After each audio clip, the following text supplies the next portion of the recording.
नमस्कार दोस्तों, हिंदी स्पेशल में आपका स्वागत है। यूपी पॉलिटेक्निक लेक्चरर के लिए हिंदी के हमने कुछ क्वेश्चन शामिल किए हैं। मिश्रित क्वेश्चन है, कोई टॉपिक वाइज नहीं है और लगभग सभी टॉपिक इसमें कवर करेंगे हम।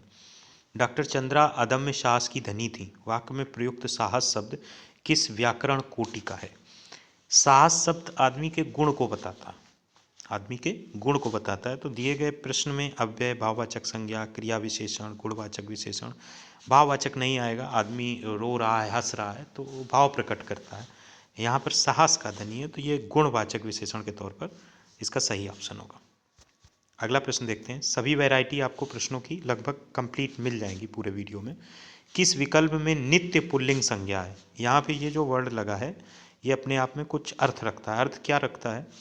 पुल्लिंग अगर है आप पहचान लेंगे कि पुल्लिंग कौन है। अगर नित्य लगा है तो इसका मतलब ये इसी कैटेगरी में हमेशा लिया जाएगा। खरगोश नित्य पुल्लिंग संज्ञा होता है। इसको स्त्रीलिंग बनाने के लिए आप इसमें खरगोशी नहीं कह सकते हैं या खरगोश के आगे कुछ भी लगाकर उसको स्त्रीलिंग नहीं बना सकते हैं आप। इसको स्त्रीलिंग बनाना होगा तो लिखना पड़ेगा आपको मादा खरगोश। ये नित्य का मतलब होता है। जैसे छिपकली है, छिपकली आपकी परमानेंट स्त्रीलिंग में आती है तो उसको नित्य स्त्रीलिंग कहते हैं। तो छिपकली का अगर आप पुल्लिंग बनाना चाहेंगे तो उसके आगे लिखना पड़ेगा नर छिपकली। ये नित्य का अर्थ होता है। तो ये कुछ लोगों के लिए नई चीज़ हो सकती है। ये हिंदी व्याकरण का एक गूढ़ विषय था इस संदर्भ में। आगे बढ़ते हैं। तो इसका सही आंसर खरगोश हो जाएगा, नित्य पुल्लिंग संज्ञा में आता है। अगला प्रश्न है, मैंने लड़के को पुस्तक पढ़ाई। इस वाक्य में प्रयुक्त क्रिया का भेद क्या है? मैंने लड़के को पुस्तक पढ़ाई। जब भी कोई क्रिया में किसी दूसरे के साथ कोई क्रिया हो रही है, आपने मैंने पुस्तक पढ़ी, तब तो ये सकर्मक क्रिया हो गई। और अगर आपने मैंने लड़के को पुस्तक पढ़ाई तो ये द्विकर्मक क्रिया हो गई। यहाँ पर एक और चीज़ जुड़ जाए तो वो द्विकर्मक हो जाती है। और जैसे मैंने दौड़ लगाई, मैंने खाना खाया तो सकर्मक, मैंने खाया तो अकर्मक। तो जहाँ पे अपनी व्यक्तिगत क्रिया हो तो वो अकर्मक क्रिया हो जाती। मैं तेज़ दौड़ता हूँ, राधा तेज़ नाचती है, उस तरीके की चीज़ें अकर्मक में हैं। और जहाँ पर कुछ साथ में कार्य हो रहा हो सकर्मक है और उसमें कुछ और जुड़ जाए, मैंने लड़के को पुस्तक पढ़ाई, मैंने उसे दौड़ना सिखाया, इस तरीके की बात हो तो द्विकर्मक होगी। अगले प्रश्न की तरफ बढ़ते हैं। किस वाक्य में भाववाच्य नहीं है? भाववाच्य नहीं है, ये प्रश्न लगभग हर बार एग्जाम में, जितनी बार यही का एग्जाम हुआ है यूपीपीएससी का, हर बार लगभग पूछा गया। तो कभी ये पूछ देते भाववाच्य है, कभी पूछ देते भाववाच्य नहीं है। तो इसमें हमेशा याद रखिए, इसमें फीलिंग से है। मुझसे सुबह जल्दी नहीं उठा जाता, भाव की इंग्लिश फीलिंग होती है।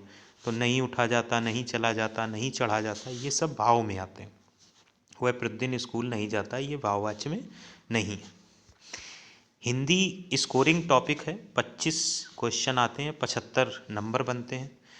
सबसे पहले जब आप पेपर खोलेंगे फर्स्ट पेपर, तो सबसे पहले आपके हिंदी पड़ेगी। सुबह सुबह का टाइम होता है, जो कैसे रात को उसको नींद आई है नहीं आई, इन सब फैक्टर्स के हिसाब से उसका माइंड उस समय चलता है।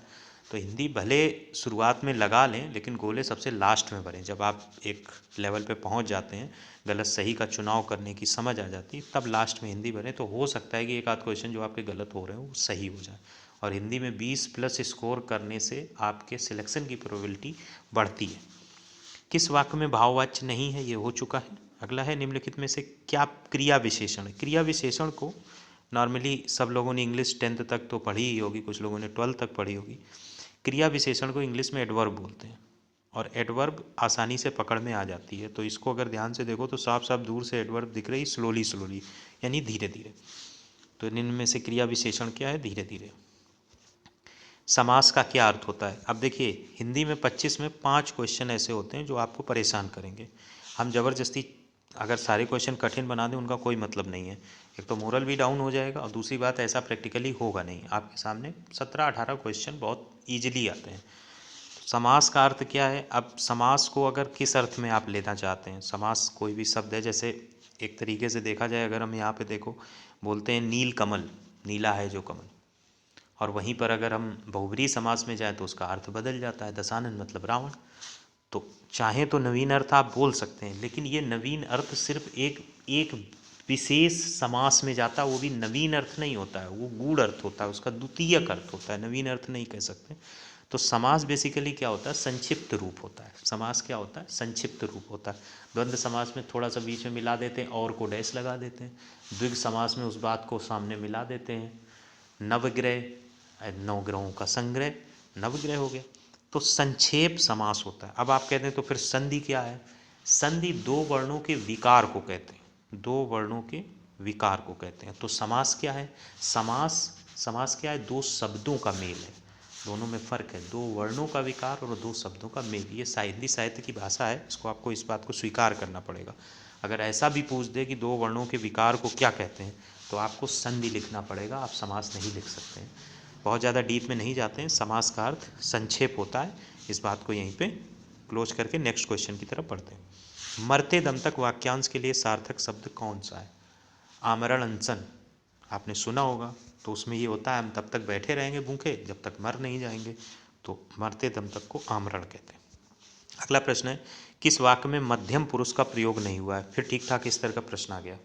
यही वो क्वेश्चन है जो कंपटीशन में आपको लीड करा देंगे, तो इनके प्रति आपका कॉन्सेप्चुअली अंडरस्टैंडिंग सही होनी चाहिए। आपको यही उचित लगता है तो ठीक है, यह बात आप ही कह दीजिए, हम अपने आप को भूल गए।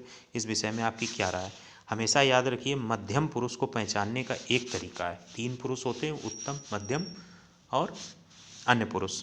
तो उत्तम पुरुष को पहचानने की क्या तरीका है? उत्तम पुरुष को पहचानने की तरीका है कि हम अपनी बात करेंगे। मैंने ये बात कही, मैंने वो किया, मैं सोना चाहता हूँ, मैं रोना चाहता हूँ, जो कुछ भी है हम व्यक्तिगत बात करेंगे। और मध्यम पुरुष में हम ये बात सामने वाले को बता रहे हैं, किसी से उस बात का डिस्कशन कर रहे हैं और उसको उस वाक्य में लाएंगे। आपको यही लगता है तो ठीक है, यह बात आप ही कह दीजिए। मोस्ट ऑफ द केसेस में आप, तुम, ये होगा। इस विषय में आपकी क्या राय है? ये कन्वर्सेशन हो रहा है, हम अपने आप को भूल गए, उत्तम पुरुष में चले गए। तो ये जो है मध्यम पुरुष में नहीं आएगा, तो इसका करेक्ट आंसर थर्ड होगा। इसलिए अगर मध्यम पुरुष से संबंधित प्रश्न आता तो याद रखिए, डिस्कशन हो रहा है सामने वाले से, बहुधा आप, तुम, ये चीज़ें आती हैं, इस बात को याद रखिएगा। किस वाक्य में संबंध सूचक अव्यय का प्रयोग हुआ है? संबंध सूचक का अर्थ सिर्फ ये नहीं होता है कि उसका भाई या इसकी बहन। संबंध सूचक का अर्थ होता है कि कोई 2 लोग किसी गुण विशेष से तो नहीं जुड़ रहे हैं, उम्र विशेष से तो नहीं जुड़ रहे हैं, रिश्ते विशेष से तो नहीं जुड़ रहे हैं। संबंध सूचक अव्यय का अर्थ ये होता है। तो अब राधा ऊपर नाचती, इसमें तो कोई दूसरा आया ही नहीं, तो गलत हो गया। राम बहुत तेज चल रहा था, इसमें भी कोई दूसरा नहीं आया, फिर गलत हो गया। मुँह आजकल ज़्यादा बोलता है, इसमें नहीं आया, तो ऑप्शन तो यही बचा, अनीता राधा से मधुर गाती। संबंध क्या हुआ? दोनों के गाने में जो मधुरता है उसकी तुलना हो रही है। संबंध ये है, तुम मधुर गाते हो कि हम मधुर गाते हैं, तो एक प्रकार का संबंध है मधुरता के संदर्भ में ही सही। तो इसका सही आंसर 2 होगा। अगले क्वेश्चन की तरफ चलते हैं। प्रत्यंग में कौन सा समास है? द्वंद्व समास की परिभाषा आपको पता है, डैश यूज होता है, भाई बहन, माता पिता। द्विग समास आपको पता है, संख्या यूज होती है, चौराहा तिराहा, सबको पता है। तत्पुरुष अव्ययी भाव, ये 2 सबसे टिपिकल हैं जो आपको फंसा सकते हैं अगर आपका कॉन्सेप्ट क्लियर नहीं है।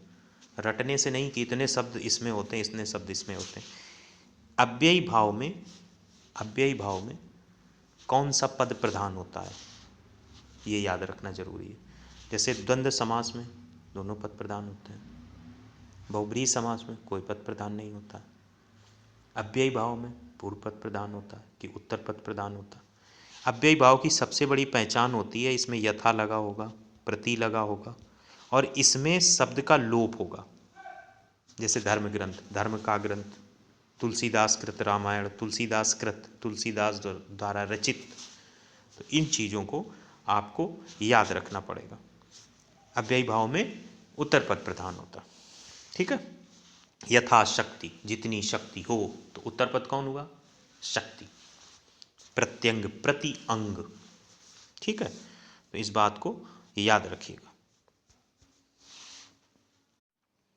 अगला प्रश्न है, निम्न में कौन सा विकल्प विसर्ग संधि नहीं है? पुरस्कार, श्रेयस्कर, बृहस्पति, अभिषेक। कठिन प्रश्न नहीं है, ध्यान से देखने की जरूरत है। विसर्ग संधि का कई अर्थ निकलते हैं, मतलब अगर विसर्ग संधि होती है तो वो विसर्ग बदलकर कभी खटकोण वाली सा बन जाती है, कभी आदि सा ये बन जाती है। तो जैसे पुरस्कार में देखिए आदि सा है, श्रेयस्कर में देखिए आदि सा है, बृहस्पति में देखिए आदि सा है, ये सब विसर्ग का ही रूप है। अभिषेक में ऐसा कुछ नहीं है। तो अगर आपको बहुत गहरी नॉलेज नहीं है फिर तो भी आपको सही आंसर अभिषेक लगाना चाहिए। और वैसे भी अभिषेक अभिधनषेक जनरली एकदम सीधी सीधी व्यंजन संधि है, मिलकर बनता है, तो ये विसर्ग संधि नहीं है। अगला प्रश्न है, किस शब्द में प्रत्यय लगा हुआ है? उपसर्ग और प्रत्यय में फर्क ये है, उपसर्ग आगे लगता है, प्रत्यय पीछे लगता है। अब ये चार ऑप्शन है, चार में एक ध्यान में रखना है। चिड़चिड़ाहट सीधा सीधा साफ साफ दिख रहा है, ज़्यादा सोचने की ज़रूरत नहीं है, सीधे चिड़चिड़ाहट इसका सही आंसर हो जाएगा। बाकी में अव्यय प्रत्यय लगा ही नहीं है, उपसर्ग लगा हुआ, या उपसर्ग भी नहीं लगा है, साधारण शब्द है, तो इसका सही आंसर चिड़चिड़ाहट हो जाएगा। अगला प्रश्न है निरामिष। निरामिष मांस रहित भोजन को कहते हैं, अगर आपको पता होगा तभी आप लगा पाएंगे। निरामिष मतलब मांस रहित भोजन। मोक्ष का इच्छुक नहीं होगा, रात्रि में विचरण करने वाला भी नहीं होगा, मृत्यु का इच्छुक भी नहीं होगा। अगर ये पूछें कि मोक्ष का इच्छुक मुमुक्षु होता है, रात में विचरण करने वाला निशाचर होता है, तो इस तरीके से भी आप शब्द बना सकते हैं। विस्मयादि बोधक शब्दों के संबंध में कौन सा कथन सही है? ये इंपॉर्टेंट प्रश्न है, ऐसे प्रश्न आप गलत कर जाएंगे। इनमें वचन के अनुसार विकार होता है, ये बात तो कुछ पल्ले नहीं पड़ी। ये केवल शोक और घृणा का भाव प्रकट करते हैं, ये वर्ड खराब कर रहा है। शोक, घृणा, आश्चर्य, आश्चर्य को छोड़ दिया, अरे चोट लग गई, अरे भारत ने 400 रन बना दिए, तो उस चीज़ को न शोक में रखेंगे न घृणा में रखेंगे, लेकिन अरे के आगे विस्मयादि बोधक तो लगता है, तो इस बात को हम फिलहाल में तो काट रहे हैं। ये वाक्य रचना के अनिवार्य घटक हैं, ये वाक्य रचना के अनिवार्य घटक, ये तो नहीं, गारंटी से तो नहीं कह सकते। क्या इनके बिना वाक्य नहीं बन सकता? बड़ी आसानी से बन सकता है, ये तो जब जैसी घटना है उस हिसाब से लगाएंगे। ये प्रायः वाक्य के प्रारंभ में आते, ये बात सही है, ये प्रायः वाक्य के प्रारंभ में ही आते, प्रायः। अब ये कह दो कि प्रश्न के अंतिम में लगा था जाके, तो प्रायः में नहीं है, इन्होंने ये नहीं कहा, ये हमेशा नहीं लिखा, प्रायः है अपना, उन्होंने वाक्य की वो बचा दी, इज्जत बचा दी, बाकी सारे गलत। तो इसका सही ऑप्शन हो जाएगा प्रायः वाक्य के प्रारंभ में आते। अगला प्रश्न है, किस विकल्प के सभी शब्द तद्भव हैं? अच्छा प्रश्न है फिर से, एक नहीं, उसने ये कहा है सभी शब्द तद्भव होने चाहिए। सहज, संजोग, समंदर। सहज एक तत्सम शब्द है, खत्म हो गया, आगे विचार ही नहीं करना। गात, गाहक, गणपति, गाहक और गणपति दोनों मुझे तो तत्सम लग रहे हैं। चंद्र तत्सम है, बात ही खत्म। छकड़ा, काजल, खेत, इसमें मुझे एक भी तत्सम नहीं लग रहा है, तो ये तद्भव की कैटेगरी में आ जाएगा। अगला प्रश्न है, मैया मैं तो चंद्र खिलौना ले हूँ, उपरोक्त पंक्ति में कौन सा रस है? श्रृंगार, भक्ति, करुण, वात्सल्य। मैया मैं तो चंद्र खिलौना ले हूँ, ये कृष्ण भगवान अपनी माँ यशोदा से कह रहे हैं, मैया मैं तो चंद्र खिलौना ले हूँ, या हनुमान जी अपनी माँ से कह रहे हैं, कुछ भी है, जो भी कवि ने कहा हो, ये एक प्रेम है, तो यहाँ वात्सल्य रस आएगा, यहाँ पे वात्सल्य रस आएगा। अगला, गोदान किस लेखक की रचना है? प्रेमचंद की रचना है। अगला प्रश्न, निम्नलिखित में निश्चल का संधि विच्छेद? निश्चल, निहिदंचल, निश्चल, इस विसर्ग की जगह मैंने कहा था कभी सीटी वाली सा, कभी ये वाली सा, कभी ये वाली सा, उस विसर्ग को हटाती हैं, तो इसका सही आंसर निहिधन चल हो जाएगा। अगला प्रश्न, निम्न में सही पर्यायवाची युग्म है? अब फिर से एक अच्छा इंपॉर्टेंट प्रश्न आ गया, सही पर्यायवाची युग्म। विनम्र, गर्वीला, गर्व हो और विनम्र भी हो, तो गर्व तो स्वाभिमान वाले में होगा, तो ये तो सही है नहीं। भूषण, पहुना, भूषण मतलब आभूषण, जेवर, पहुना मेहमान को कहते हैं, तो ये भी गलत हो गया। अतुल, गर्वित, ये भी नहीं सही है, गर्वित को अतुल से कहाँ जोड़ दोगे, इसकी तुलना ना की जा सके, वो अतुल, गर्वित तो गर्व से संबंधित। मेहमान और अभ्यागत, अभ्यागत को भी जब जो आता है, आया हुआ, इज्जत के साथ आया हुआ मेहमान, अभ्यागत, तो ये दोनों जो है सही पर्यायवाची युग्म है, तो इसका सही आंसर मेहमान अभ्यागत हो जाएगा। अभ्यागत और पहुना, यहाँ दो ये ऐसे शब्द थे जिसके बारे में थोड़ा सा डाउट हो सकता था, वही आने और ना आने और लड़ाई को जीतने में प्रमुख हो जाती हैं चीज़ें। अगला प्रश्न देखते हैं, दो पदों के मध्य कारक चिन्ह आता है, वेरी वेरी इंपॉर्टेंट। जनरली आप द्वंद्व समास लगा के चले आएंगे, जो कि गलत है, क्योंकि उसने कारक चिन्ह कहा है। द्वंद्व समास में योजक चिन्ह आता है, कारक चिन्ह नहीं आता है, योजक चिन्ह आता है, जोड़ता है माता पिता भाई बहन शत्रु मित्र, उसको योजक चिन्ह बोलते हैं। कारक चिन्ह आता है तत्पुरुष समास, धर्म ग्रंथ, धर्म का ग्रंथ। तो ये का जो है ये कारक है, कर्ता ने कर्म को करण से पादान के लिए संप्रदान जो भी आप याद करते हैं तो वो कारक आता है, धर्म का ग्रंथ। तो का को कारक के तौर पे माना जाएगा, कारक चिन्ह है। तो दो पदों के मध्य कारक चिन्ह है तो आंसर तत्पुरुष होगा।